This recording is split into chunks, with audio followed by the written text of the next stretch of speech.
ওদের মধ্যে যে বডি ল্যাঙ্গুয়েজটা দেখেছি, এবার আমরা ওদের মধ্যে যে খোঁজাটা আমরা দেখেছি, এটা সবাই খুব ইতিবাচকভাবে লিখেছে। খুব ভালো ভূমিকা রেখেছে মিরাজ, খুব পজিটিভ দেখেছি মিরাজকে, খুব চাপের মধ্যে পজিটিভ দেখেছি। এরকম খেলা হলে তো রাত জাগতে খারাপ লাগে না? আমাদের সবসময় জাগতে হয়, মানে আমরা তো সেই জায়গায় নেই যে ভালো খেললেই জেগে থাকবো, ভালো না খেললে টিভি ছেড়ে চলে যাবো, সেই সুযোগ আমাদের নেই। যারা যারা এবং শুধু আমরা কেন, অনেক অনেক অনেক ফ্যান আছে যারা ভালো সময় থাকে, খারাপ সময় থাকে, তারা সবসময় থাকে, কেউ কেউ হয়তো থাকে না। বাট আমার মনে হয় হ্যাঁ, ডেফিনেটলি এরকম একটা ম্যাচে জেগে থাকাটা সহজ হয়ে যায় পারফরমেন্সের কারণে। এই সেই ঘুম ঘুম ঘুম ঘুম ভাবটা বোধহয় কোনো সময় আসে না। সো খুব বেশি যে আমরা এরকম মুহূর্তে পাই তা না, তবে এই লাস্ট ম্যাচ আমরা পেয়েছি। সো ফ্যান্টাস্টিক ভিক্টরি, অভিনন্দন বাংলাদেশ দলকে। স্যার, মানে একটা জয় আমরা পেলাম, এটা স্বস্তির জন্য। দীর্ঘদিন ধরে একটু বাজে পারফরমেন্স দিয়ে যাচ্ছিল, এই ধারাবাহিকতাটা তো আমাদের এখন একটা বড় চ্যালেঞ্জিং হয়ে দাঁড়ায়। না না, স্বস্তির জায়গাতে আছি আমরা তা না, কিন্তু কারণ একটা কথা আছে কিন্তু, what you repeatedly do is what you are. So repeatedly আমরা কিন্তু খারাপ করছি। সো এখন আমাদের পরিচয়টা সেভাবেই আছে। মাঝখানে আমরা একটা ম্যাচ জিতেছি, এখন আমাদেরকে প্রমাণ করতে হবে যে সেটা আমরা সেই যে খারাপের থেকে বের হয়ে এসেছি এবং ভালোটা কনসিস্টেন্টলি করতে পারছি, সেটা আমাদেরকে প্রমাণ করতে হবে, সেটা মাঠেই প্রমাণ করতে হবে। ম্যাচে তো হার জিত থাকবেই, কিন্তু আমরা রিসেন্টলি খুব খারাপ খেলেছি মাঝে মধ্যে। সো সেটা থেকে বেরিয়ে আসাটা খুব দরকার, একটা কনসিস্টেন্সি দরকার, যে আমাদের যোগ্যতা যতটুকু তার 80% 90% আমরা কনসিস্টেন্টলি খেলতে পারছি, এই জিনিসটা খুব জরুরি।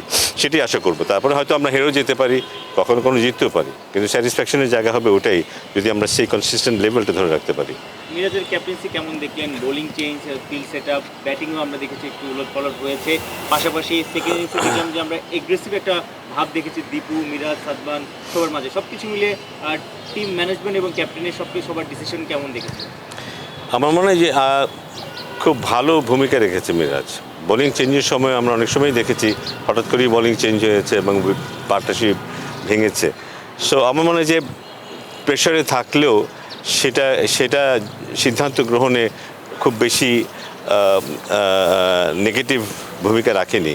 খুব পজিটিভ দেখেছি মিরাজকে, খুব চাপের মধ্যে পজিটিভ দেখেছি এবং দলকে চাঙ্গা রাখতে পেরেছে, যেটা খুব ইম্পর্টেন্ট। মাঝে মধ্যে যেটা হয়েছে যে হয়তো মনে হতে পারে যে একটা পার্টনারশিপ হয়ে যাচ্ছে, তখন একটু হাল ছেড়ে দেওয়ার ব্যাপার, কিংবা ওরা একটু মেরে দিতে পারছে, কুইক কতগুলি রান হয়ে গেল, এইসব ব্যাপারে যে খুব চাপে পড়েছে তা নয়। ওখান থেকে ইতিবাচকভাবেই ডিসিশনগুলো নিয়েছে এবং ঠিক সে কারণেই হয়তো বিপক্ষ দলকে চাপে ফেলতে পেরেছে, উইকেট নিতে পেরেছে।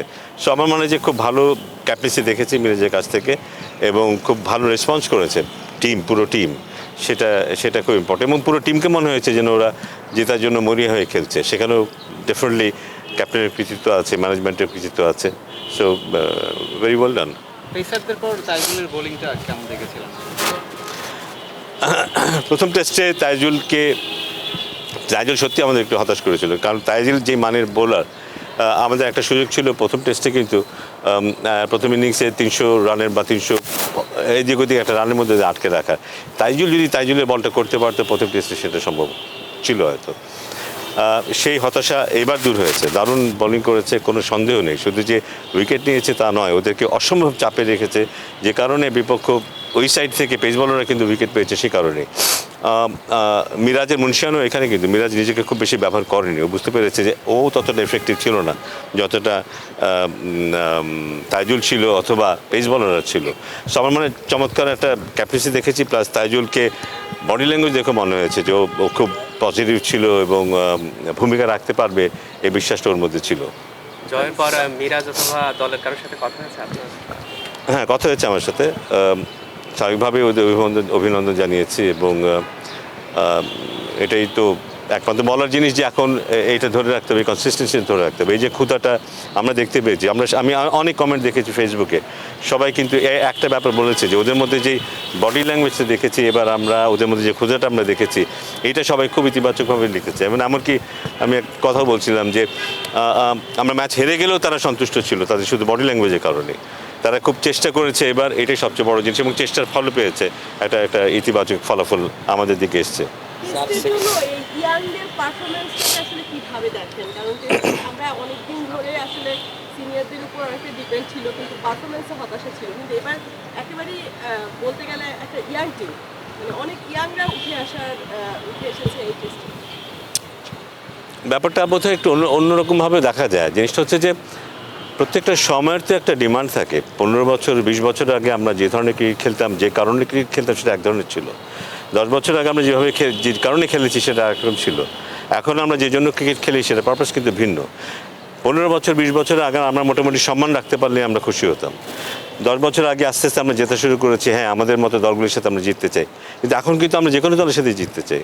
আমরা খেলাতে যখন মূল্যায়ন করি, ও অস্ট্রেলিয়ার সাথে খেলছে না, ইংল্যান্ডের সাথে খেলছে না, ভারতের সাথে খেলছে, এগুলো কিন্তু আমার মাথায় রাখি না। কিন্তু ভালো করলে ভালো না করতে পারলে সমালোচনা করি আমরা। So expectation is very high now, এবং এই নতুন জেনারেশন কিন্তু এই এক্সপেকটেশনের সাথে বেড়ে উঠেছে। ওরা এটা উপলব্ধি করে যে ওদের এটা করতে হবে, ওদের টিকে থাকতে গেলে এটা করতে হবে। 15 বছর আগে যারা খেলেছে তারা কিন্তু সেই মানসিকতা নিয়ে ক্রিকেট খেলেনি। সো এটার মধ্যে বিরাট একটা পার্থক্য আছে। এখনকার খেলোয়াড়দের মধ্যে যে অ্যাগ্রেশন আছে সেটা হয়তো তাদের মধ্যে থাকবে না। এখন যে পারপাসটা আছে সেটা হয়তো আগের তেমন একটা ছিল না। সো নতুনদের উঠে আসাটা ওই রকম প্লেয়ারই উঠে আসতে হবে যারা এই ধরনের পরিস্থিতি সামাল দিতে চাইবে, সামাল দিতে পারবে। তাদেরকে কিন্তু আমরা ওয়েলকাম জানাবো কিন্তু আমাদের দলে। আমরা দেখেছি জাকির আলী অনেককে দেখেছি, আমরা নাহিদ রানাকে দেখেছি। দে আর ডিফারেন্ট, কিন্তু দে আর ডিফারেন্ট। ওরা মোটামুটি ভালো খেললাম, বেশ ভালো খেললাম, তাতে বোধহয় সন্তুষ্ট না, তার চাইতেও ভালো করতে চায় ওরা। সো আমার মনে হয় এই জেনারেশন আস্তে আস্তে সেটা আসবে। অবশ্যই ডিপেন্ড করবে যে আমরা তাদেরকে কীভাবে পরিচালিত করি, সেটা একটা ব্যাপার, বাট এইটা আসতেই হবে। বাংলাদেশ সবশেষ ওয়েস্ট ইন্ডিজে টেস্ট জিতেছিল 2009 সালে, এবার 2024। এই দুই সময় দলের সঙ্গে একজনই মাত্র ছিলেন বা আছেন, মোহাম্মদ সালাউদ্দিন। তার দলে ফেরা সিনিয়র সহকারী কোচ, পাশাপাশি সিমন্সের সাথে তার র্যাপোটা কেমন দেখে? না, সিমন্সের সাথে যতটুকু কথা হয়েছে আমার মনে হয়েছে নাইস ম্যান এবং যথেষ্ট অভিজ্ঞ একজন কোচ। মধ্যম সারির দল নিয়ে প্রচুর কাজ করেছে, কোয়াইট কাম, এবং সালাউদ্দিনও মোটামুটি একই রকম। আমার মনে হয় দুজনের ভালো একটা জেল হয়েছে, এবং আমার মনে হয় সালাউদ্দিনের একটা ভূমিকা আছে আমাদের খেলোয়াড়দের সাথে। ওর যে ইন্টারাকশন হয়েছে বা যেভাবে ও গাইড করতে পেরেছে, কারণ ওদের প্রত্যেকটা খেলোয়াড়কে খুব ভালোভাবে জানে। সো আমার মনে হয় আত্মবিশ্বাস জাগানোর ক্ষেত্রে বা ওদেরকে উজ্জীবিত করার ক্ষেত্রে সালাউদ্দিনের একটা ভূমিকা নিশ্চয়ই রেখেছে, এবং আশা করবো যে এটা যেন কন্টিনিউ করে। আমার মনে হয় যে এটা খুব ইতিবাচক একটা ব্যাপার ছিল সালাউদ্দিনকে ইনক্লুড করা, এবং সেটা কিছুটা রেজাল্ট হয়তো আমরা এবার পেয়েছি, ভবিষ্যতে হয়তো আরও পাবো। স্যার, পেস বোলারদের যে ইনজুরি কনসার্ন, আমরা দেখেছি জাসপ্রীত বুমরা, মিচেল স্টার্ক, রাবাদারা খুবই বেছে বেছে ম্যাচ খেলেন। বিপিএলের যে ফিকচার আছে স্যার, আমরা দেখেছি খুব টানা ম্যাচগুলো। বিপিএল নিয়ে আলাপ না, আমরা ইয়ার নিয়ে আলাপ। স্যার ওভারঅল আমি যে বিষয়টা বলছিলাম যে খুব টানা ম্যাচগুলো হয়। আমরা যেহেতু নাইট রানার মতন একজন বলার পেয়েছি, সেক্ষেত্রে আমাদের এই জিনিসগুলো নিয়ে একটু ভাবা উচিত কিনা স্যার? এগুলি নিয়ে কনসার্ন যারা আছে তারা ভাববেন, অবশ্যই ভাববেন।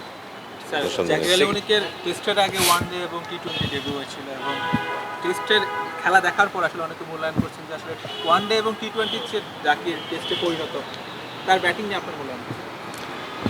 না, জিনিসটা হচ্ছে যে ও রিয়েলাইজ করে কখন কীভাবে খেলতে হবে। নট ন্যাচারালি সবসময় খেলতে পারবে তা না, ইতিবাচক মানসিকতা নিয়ে খেলে এবং যে কোনো সিচুয়েশনে আমার মানে পজিটিভ রেসপন্স দিতে চায়, এবং ওর নিজস্ব একটা খেলার স্টাইল আছে, কিন্তু ও জানে কীভাবে রান করতে হয়, নিজস্ব একটা মেথড আছে কিন্তু। এবং আমরা প্রায়ই দেখি ও রান করে, এবং চাপের মধ্যে রান করে, ডিফিকাল্ট সিচুয়েশন রান করে, এটা খুব গুরুত্বপূর্ণ কিন্তু। এবং আমার মনে হয় না যে 50 করলো না 100 করলো সেটা তার কাছে খুব গুরুত্বপূর্ণ। একটা ম্যাচ সিচুয়েশনে দলের কী প্রয়োজন সেইটাই তার কাছে সবচেয়ে গুরুত্বপূর্ণ আমার মনে হয়। সেভাবে চিন্তাভাবনা করে, এই চিন্তাভাবনাগুলো যে কোনো খেলোয়াড়ের জন্য খুব ভালো, তাহলে খেলাটা সহজ হয়ে যায়, গেম প্ল্যান করাটা সহজ হয়ে যায়। আমার মনে হয় জাকির, আশা করছি অনেকদিন বাংলাদেশের সার্ভিস দেবে। সাফল করে দেখলাম যে অফসাইডের অফিস স্ট্যাম্পের উপরে এসে তিনি নেগোশিয়েট করছিলেন বলগুলো। জাকির এই যে স্পিড মুভমেন্ট, একটু সাফল, সব কিছু মিলে এই স্কিলের ডিফারেন্স করেই কি আসলে মনে হয় যে এই জিনিসটাতে তিনি সাফল্য পেয়েছেন? হ্যাঁ, প্রত্যেকের তো নিজস্ব স্টাইল থাকে। আমরা তো স্মিথকেও দেখেছি, অস্ট্রেলিয়ান স্মিথকেও দেখেছি অস্ট্রেলিয়ান বাইরে সফল করে চলে আসে। অনেকে একেবারেই নড়ে না। আমরা মমিনুল হককে জিজ্ঞেস, মমিনুল কথা যদি বলি, ও একেবারেই নড়ে না। সব বিভিন্ন মেথড বিভিন্ন থাকে, বিভিন্ন টেকনিক থাকে। ওর জাকির আলীটা এরকমই, এবং এভাবেই ও সাকসেসফুল হচ্ছে। আশা করি এভাবেই ও সাকসেসফুল হতে থাকবে। Thank you.